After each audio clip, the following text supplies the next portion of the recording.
এটা আমার ওই বল সুন্দরী বলে বলে আমাকে বিক্রি করেছে আর কি কুল গাছটা। এই কুল গাছটাতে কিন্তু অ্যাপেল কুল যেটা সেটাতে যে সময় কলিয়ে মুকুল আসে সেই সময় এটাতে মুকুল আসে না, মুকুল এই সময়টাতে এটাতে মুকুল আসে। তো এই যে মুকুল এসে কিছু ফল, এক প্রস্থ মুকুল এসে কিছু ফল ধরে গেছে, এই যে এখানেও হয়েছে, একটু বড় হয়ে গেছে এই যে। আর এখন আবার আরেক প্রস্থ মুকুল এসছে, এই যে আসছে আরো ভর্তি হয়ে।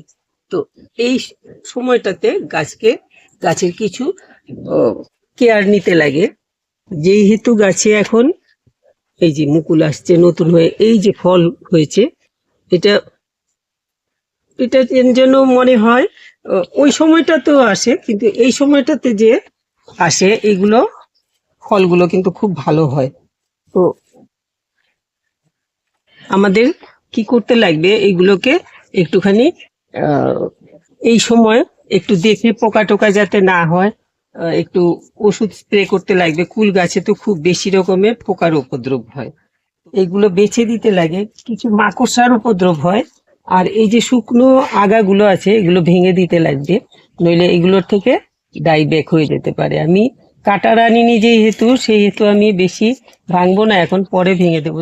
তবু যতটুক মনে হচ্ছে শুকনো, যতটুক পারছি আমি, এই যে এইগুলো শুকনো ডাল, এগুলো ফেলে দিতে লাগবে, নইলে এগুলোর থেকে গাছে ডাইব্যাক হয়ে যায়। এই যে ফল এসছে, জায়গায় জায়গায় ফল হয়ে গেছে, আবার জায়গায় জায়গায় এই যে নতুন মুকুল সমস্ত এসছে, এই যে আসছে আরো ভর্তি হয়ে এসছে এইখানটাতে। এই যে এখানে ফলও হয়েছে, আবার নতুন করে মুকুল আসছে। এই সময়টাতে, এটা হলো মে মাস, এই যে ফলগুলো হয়েছে এটা এপ্রিল মাসে মুকুল আসতে শুরু করেছিল। তো এপ্রিল মাসে যে মুকুলগুলো এসছে ওইগুলো থেকে এখানে ফলগুলো হয়ে গেছে, আর এখন যে মুকুলগুলো আসছে এটা মে মাস, এইগুলোতে এখন হবে। তো আমি এই জন্য গাছকে এক্ষুনি কিছু খাবার দেওয়া খুব প্রয়োজন। গাছে যখন মুকুল আসে তখন মুকুল বা কলি বা ফলের যেই ইয়েটা আসে, তখন গাছকে একটু খাবার না দিলে গাছ কিন্তু টবের গাছে বিশেষ করে, আমরা তো আর মাটিতে করছি না, টবে করছি, তো গাছকে একটুখানি রক্ষণাবেক্ষণ ভালো করে করতে লাগে। এই যে শুকনো ইয়েগুলো সব ভেঙে ফেলে দেবেন, নইলে পরে এগুলোর থেকে কিন্তু গাছের ডাইব্যাক হয়ে যায়। তো আমি দেখাচ্ছি এখন। তারপর এইরকম করে একটু বেছে দিতে লাগবে, এই যে পোকাতে এখানে যেহেতু, একটু কাছে আনো, এখানে মুকুল আছে, তো এখানের পাতার মধ্যে পোকাতে কিন্তু বাসা বানিয়েছে, এটার থেকে লার্ভা বেরোবে, তারপর এগুলো খেয়ে ফেলবে। এগুলো একটুখানি দেখে শুনে বেছে টেছে দিলে অনেকটা গাছ রিলিফ পাবে। আর সকালবেলা বা রোদ ওঠার আগে বা সন্ধ্যের আগে একটুখানি অল্প এই স্প্রে করে দেবেন, কিন্তু মুকুলে পড়লে পরে প্রবলেম হয়ে যাবে। এই যে এই এইরকম করে একটুখানি আগে এইগুলো সব শুকনো ডালপালাগুলো কেটে পরিষ্কার করে দেবেন, তারপরে পোকাগুলো বেছে দিতে লাগবে। যেগুলোতে পোকা হয়েছে দেখা যাচ্ছে সেগুলো হাতে ধরে ফেলে দিতে লাগবে, নইলে পরে কিন্তু হবে না। আর যেহেতু মুকুল এসছে, আমরা খুব বেশি কড়া কিছু ওষুধ এটাতে ইউজ করতে পারবো না মুকুলগুলো, নইলে ফলে কনভার্ট হবে না, পলিনেশন হবে না। আর এখন গাছে মুকুল আর ফলের ছোট ছোট গুটি ধরেছে যেগুলো, সেগুলো যাতে ভালো করে হতে পারে সেই জন্য গাছকে কিছু খাবার দেওয়াটা খুব জরুরি এখন। তো আমি এখন গাছকে একটুখানি খাবার দিয়ে দেব।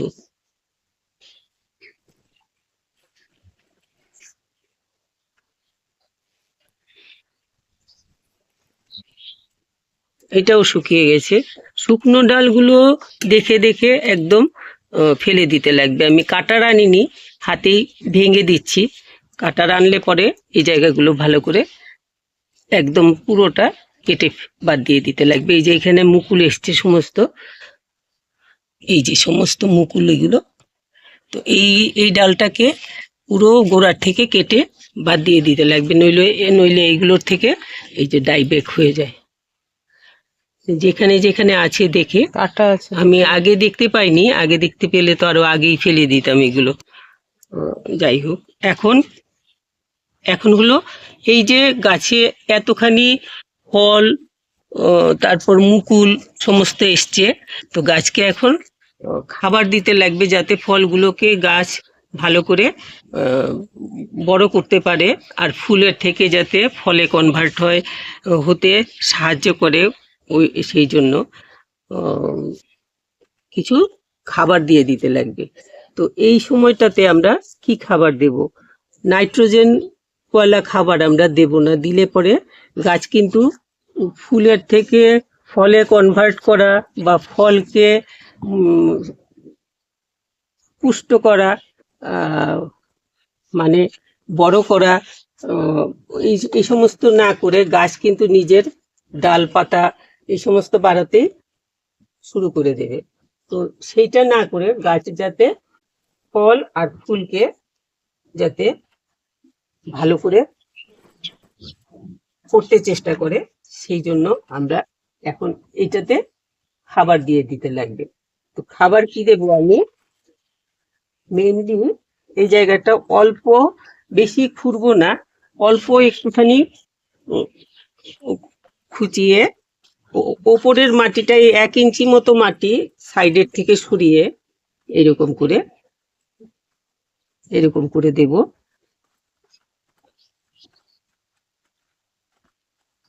খুব বেশি সরাবো না, এটা মনে হয় লঙ্কার চারা উঠেছে একটা, আর একটু বড় হলে পরে চারাটা নিয়ে আমি তুলে লাগিয়ে দেবো। এটা অনর্থক ফেলছি না এক্ষুনি আর কি। গাছের গোড়ায় উঠে যায় অনেক সময় প্রয়োজনীয় গাছ, ফেলে তো লাভ নেই। তো এখানে থাক, একটু বড় হয়ে গেলে, অল্প বড় হলে পরে আর 8-10 দিন পর এটাকে তুলে নিয়ে লাগিয়ে দেব। তো আমি এই সাইডের মাটিগুলো একটুখানি তুলে দিলাম, তুলে এখন আমি এটাতে সার দিয়ে দেব। কি সার দেব? যেগুলোতে নাকি ফসফরাস, তারপর পটাশিয়াম, ক্যালসিয়াম এই সমস্ত আছে, এরকম সার আমি দেব। আর তাহলে আমি এই যে কলার খোসা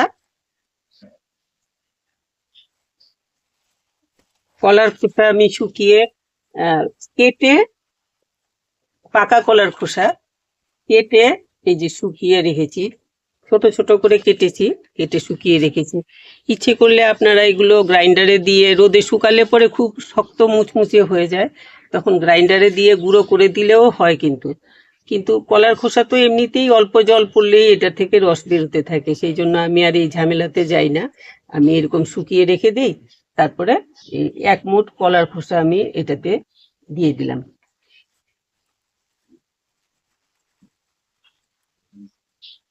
টবের সাইজ অনুযায়ী আপনি 1 মুঠ দেবেন কি 2 মুঠ দেবেন, সেটা ওই রকম। বেশি বড় টব যদি হয় তাহলে একটু বেশি দিতে লাগবে। তারপর দেব একটুখানি ডিমের খোসার গুঁড়ো।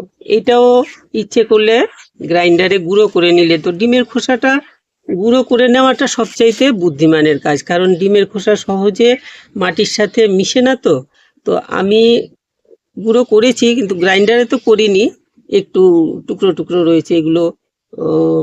এগুলোর থেকে যা গুঁড়োগুলো আছে সেইগুলোতে এক্ষুনি কিছুটা কাজ হবে। গুঁড়ো তো নিশ্চয়ই আছে, অনেক করে এটাকে গুঁড়ো করতে চেষ্টা করেছি, তো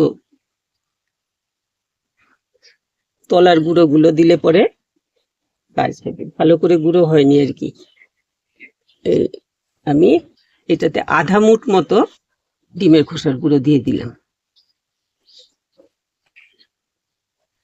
আর চা পাতা, শুকনো চা পাতা যে এটাতে যদিও নাইট্রোজেন আছে, তবুও আমি একটু অল্প দিলাম, কারণ এটাতে বাকি জিনিসগুলো অনেকটাই থাকে, অল্প স্বল্প থাকে।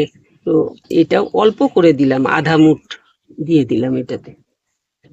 দিয়ে এখন আমি এটাতে মাটি দিয়ে এরকম করে ঢাকা দিয়ে দেব। গোড়াতে যে মাটিটা তুলে রেখেছিলাম সেই মাটিটা দিয়েই ঢাকা দিয়ে দিলাম।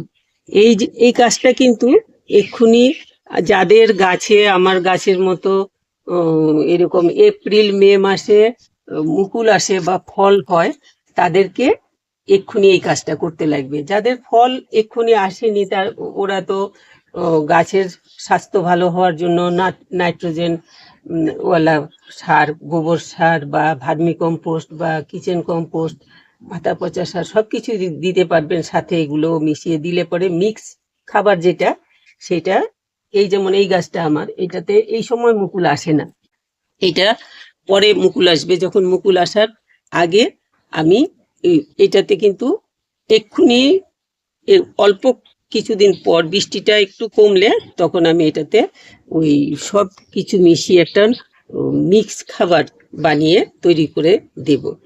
তো এইটাতে কিন্তু এটার নিয়মই এরকম যে এটা এই সময়টাতেই বিশেষভাবে মুকুল আসে, ফল হয়। তো আমি এটাতে এই জন্য এখন এই খাবারগুলো দিয়ে দিলাম। নাইট্রোজেনওয়ালা খাবারটা না দেওয়াই ভালো আর কি। এইটা দিলাম।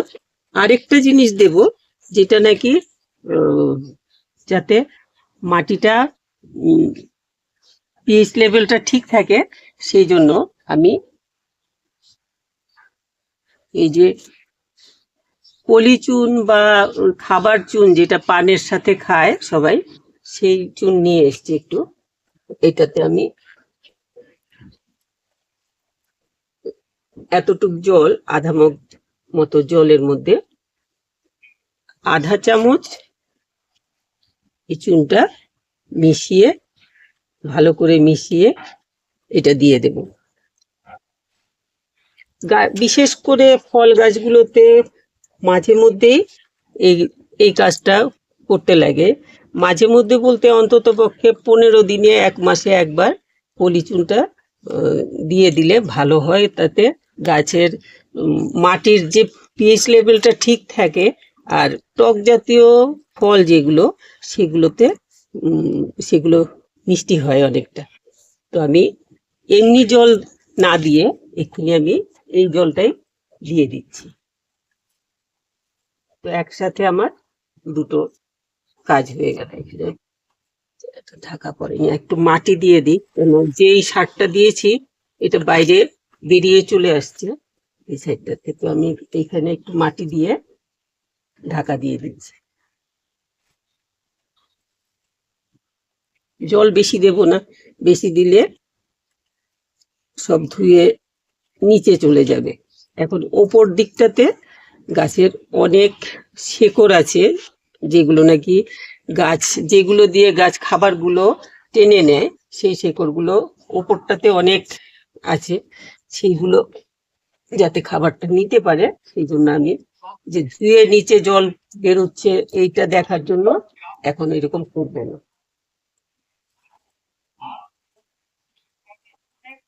এইরকম করে দিয়ে দিলাম। এখন কথা হলো যে যেহেতু ফুল, কলি সব এসছে, এক্ষুনি মুকুল থাকা অবস্থায় ফল যেমন এইরকম যদি পুরোটাতে হয়ে যেত, তো আমি নিশ্চিন্ত মনে যেমন খুশি ওষুধ স্প্রে করতে পারতাম। কিন্তু যেহেতু বেশিরভাগ এখনো মুকুল রয়েছে, ফুল রয়েছে, এইগুলো ফলে কনভার্ট হওয়ার জন্য আমাকে একটু অপেক্ষা করতে লাগবে। কিন্তু প্রজাপতি বা এরকম যা কিছু মৌমাছি এরা আসে, পলিনেশন না হলে পরে তো ফুলের থেকে ফলে কনভার্ট হবে না। সেই জন্য আমাদের এক্ষুনি গাছকে দেখতে লাগবে সকালবেলা এসে বা বিকেল বেলা, যে কোথায় কোথায় পোকার বাসা আছে বা পাতা কুকড়ে রয়েছে কিনা, এগুলো একটু বেছে টেছে দিতে লাগবে। আর ওষুধ দিতে হলে লোয়ার পোর্শনটাতে ওষুধ দেবেন, যাতে ফুলে না পড়ে। কিন্তু আমার এখানে কিন্তু আমি যে নিচটাতে ওষুধ দেব, এই যে এখানেও এই যে সমস্ত মুকুল এসে রয়েছে, এই যে মুকুল এসে রয়েছে। এখন এই যে মুকুল এসছে এইটাতে আহ, ওষুধ স্প্রে করলে কিছু হবে না, কোনো ক্ষতি নেই।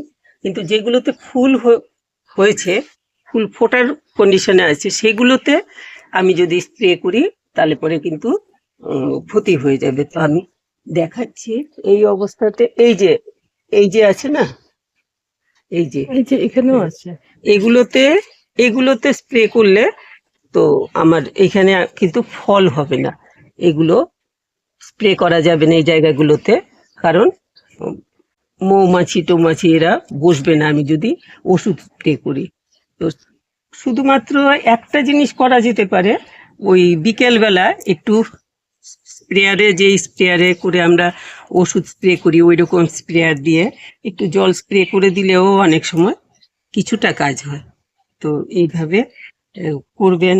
আমি এই ইয়ের কথা বললাম, এক্ষুনি মে মাসে আমার গাছে মুকুল আসে। এই গাছটাতে প্রত্যেক বছরই এই সময়তে মুকুল আসে, এপ্রিল মে 2 মাস মিলিয়ে মুকুলগুলো আসে, ফলগুলো হয়। তো আপনারা এইগুলোকে এইভাবে করুন। আর ওইটা আমি পরে দেখাবো, ওইটাতে মিক্স খাবার দিতে লাগবে গাছ যাতে গাছের স্বাস্থ্য যাতে ভালো হয় সেই জন্য। এই যে এটাতে কিন্তু এই যে ডাইব্যাক আমি দেখাচ্ছি, ছোট ডালগুলো না ফেললে পরে কি হয়, এই যে ডাইব্যাক হয়ে গেছে, আমি দেখিনি আগে, পুরো ডাইব্যাক হয়ে গেছে। এখন নিচের থেকে এই জায়গার থেকে ডালপালা বেরিয়ে গাছ হয়েছে যেহেতু, তো গাছটা হয়তো বেঁচে যাবে, বেঁচে গেছে আর কি। তো এই জন্য এই যে শুকনো ডালগুলো খুব দেখে এগুলো পুরো ভেঙে কাটার দিয়ে কেটে ফেললে সবচাইতে ভালো আর কি। যতটুক পর্যন্ত হয়েছে ততটুক পর্যন্ত কেটে বাদ দিয়ে দেবেন। তো এই ছিল আজকে কুল গাছের উপরে বললাম। যাদের কুল গাছে আমার মতো এই সময়টাতে ফল আসে, মুকুল আসে, তাদের জন্য এই ভিডিওটা বিশেষ কাজে লাগবে আশা করি। তো স্কিপ না করে দেখবেন, আর একটু লাইক করবেন, শেয়ার করবেন বন্ধু বান্ধবদের সাথে। আর যারা সাবস্ক্রাইব করেননি একটু সাবস্ক্রাইব করে নেবেন। সবাই খুব ভালো থাকবেন।